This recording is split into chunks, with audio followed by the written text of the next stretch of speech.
جارکادی جبو چاره سرکرنا کیشین دنافبرا هرمی و بغداد دست به گفتگویان دنافبرا هر دولا دهاتیه کرن. لجاده کردی جی باوری برای کفتنین هر دولایان نمایه. به تایبت پشتی پرسا ریفراندوم هاتیه رو جوه. نونرین کردان جی لبغداد بینن که بغداد گلی پشتا خواه به هرم و کردستان به ناگریدد.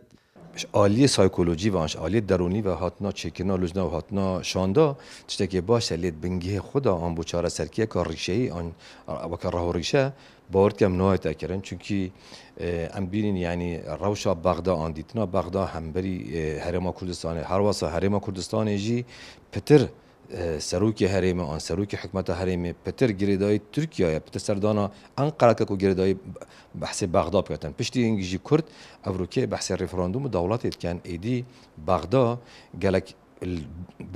بودور بینی آنجی بود دمک دریش گلک پشتا خوب هرم منا گریدد آنجی گلک خونا سر هرمنا اینتن برهند هم صحت کینی او هات نوچون تنه مثلا کارتوشیه یعنی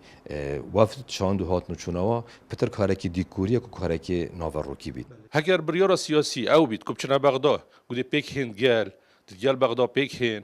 و دێ گەنە اتفاقێکی احتیمال عێراق دێ هەنە تەنازەوەتەوە مەکەت بەس ئەگەر بڕیارەمە ئەو بیت ئەم هەموا دەچین و دێ هەممیت شەب دەستخوڤەئینین